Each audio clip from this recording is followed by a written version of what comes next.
We are in Srinagar, Kashmir, in Swamiji's tea house, in his ashram here. He is having a little problem with his throat today, speaking, but he's still very interested in our subject.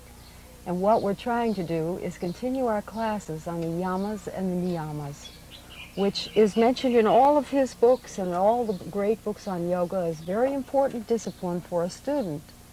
Without these, a student really can't progress. So we made a list of questions for Swamiji, and in some way you will be able to hear him speak, and I'll try to help him in his talking, just so you can have a slight idea of what it's like in my lessons in this tea house in India. So, Swamiji, it said our first question was this Ahimsa. When I said I taught my first class on truthfulness, you said, no, you should not do that. You should first begin with Ahimsa. Isn't that order?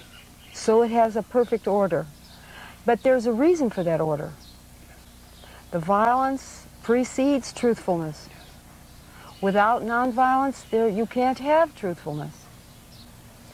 I see. And down the line? Yes, only one thing which we noted. Is why should anybody be nonviolent? And you said, because it is that discipline allows one to enter into the universal body. Once he has entered in the universal body, then there is no problem question with violence. Violence or non-violence. Non-violence. So the person who is not realized, who has not entered into the universal body of thought or spirituality, then has to be extremely disciplined, non-violent. But once you make it, once you are realized, then it is your choice. Then you can do whatever you like. That's all. I like that. I think that'd be all right. I think that's okay. But you know, it doesn't say that in any book. Does it say it in your books? This is the secret of Shaivism. This is the secrets of Shaivism. I see. Because in all the books I've read, you know, the saint, the realized person. They have not entered that point. They have not come to that point. I see. I gave you this example of my master. He was meat eater. Your master used to eat meat, and you said he didn't like soap either. And fish. He was non-violent and violent, both. He was both. Both were the same for him. It was the because same. There was nobody to question him why he was violent or why he was non-violent. There was no question, no one, universal. Because he was in the universal body. Universal body is the body of Lordship. Swamiji, you know, a lot of people, they'd say, well, I've been practicing. In universal body, Lord Shiva is the universal body. Yes. Just see what he does. Yes. He creates, he puts the force in birds to make nests. Yes. And they grow. Yes. And they grow and they are fed by their mother birds. Yes. And then cat comes. The cat comes and eats them. But he was non-violent at first. And another way, when cat came, he was violent. Was violent at God. It is him. It is God's doing. It's changeable. It's whatever the play is. It is play. Everything becomes play for him. Everything is play. That's very hard, you know. That's a very hard concept. In the Bhagavad Gita, where Arjuna is standing in there, and his guru, Krishna, says, Arjuna says, I can't kill anybody. I don't want to kill my family and everybody like that. And because he was in the individual body. He was in the individual body. And Krishna says, go ahead and kill him. But if a person practices yoga, they must go through the discipline of nonviolence. They must do it first. And then, Swamiji, how do you know when you have... There's no fly. And like me, and so then I teach the flies the mantra before I smash them, huh? I got it, okay. All right, let's go to the next one now. why should we start our classes with ahimsa instead of truthfulness? Well, we answered that pretty much because it rests on that. Truthfulness rests on nonviolence. If you're not established in nonviolence, you can't be truthful. See, I don't think anybody ever said that before, Swamiji. I think that's a new thought, because I never knew. This new thought should be produced by you. That's a new thought. You'll be a messenger of. I'll be a messenger of the new thought. Okay. You told me my drama is almost. Your drama's not finished, Swamiji. We're not in the third act yet. We're only in the second act. And the third one was that you told me that your master ate meat and was that nonviolent. And then you said he had a choice. He didn't care anymore. He was the same all the time. Yes. Because he was residing in that state.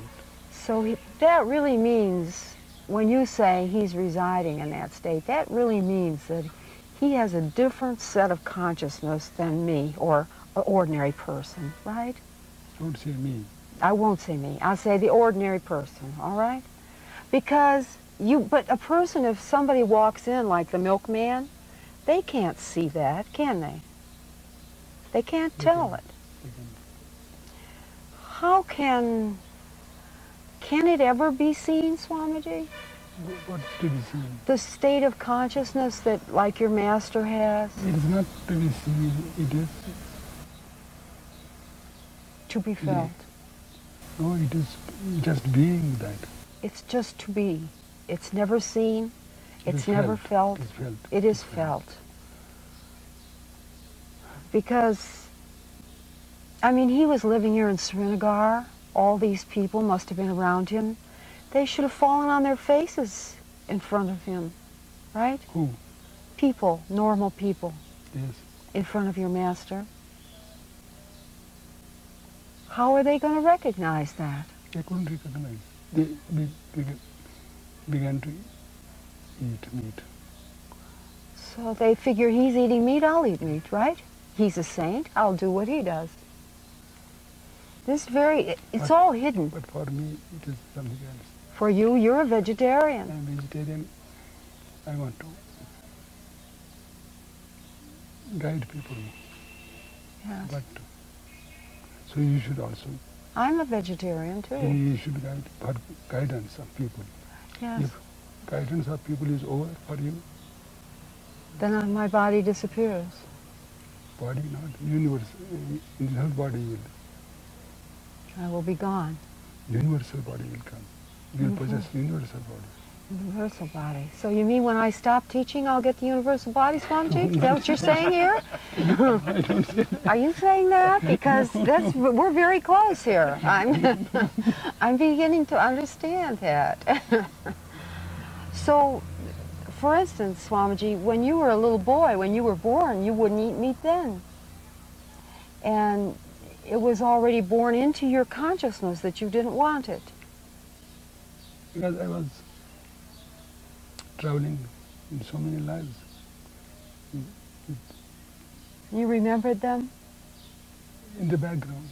Way in the back of your unconscious. Well, let's say here, if everything is Shiva, then what makes an action either violent or non-violent? That is to be realized. Is realized. That's the whole difference, isn't it? Is the realization. When the realization is there, then whatever you do is fine. Whatever you do is fine. Because then you are an instrument of that force, right, Swamiji? The force moves through you. Many people think they have that and they make a wrong move. No, you should realize yourself. It is for you to realize it. When you realized that, Swamiji, how old were you? I didn't realize anything. You didn't realize anything? Uh-huh. Now we're getting it here. Because then, Swamiji, did that... My masters have told this. Your realization was already with you when you were born. Is that true? In the background there was. In the background. There was some memory in the background. You should not do this. I see. So you never had the problem of that at all. I also don't have any problem with it. I don't have any problem, and I can't remember anything. I do not remember. I can't remember. But this Shiva, if everything is Shiva, you know, that's easy to say, but it's very hard to understand. Realize. It's very hard to realize what that is.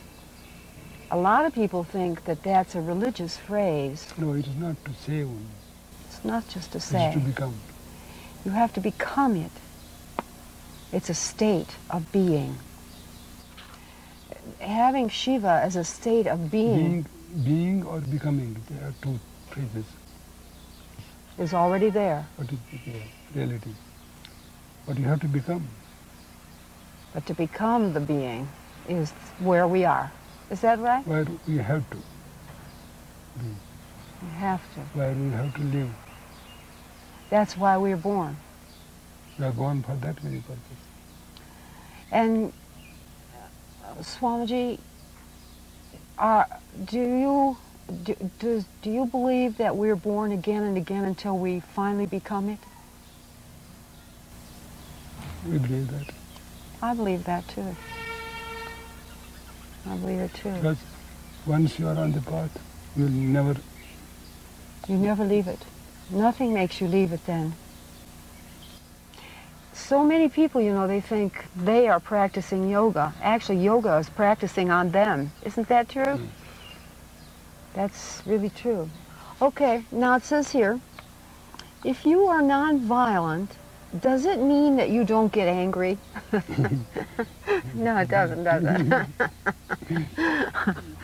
No, I've seen you really mad, Swamiji. And this anger you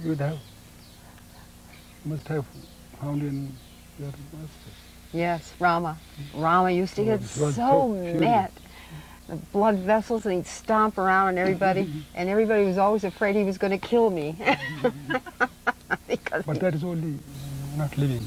It is from, not heart, from lips. it's only from lips. Actually, his state of being never changes. Because three gunas, Satik, Rajas and Tamas, Yes, are making me talk.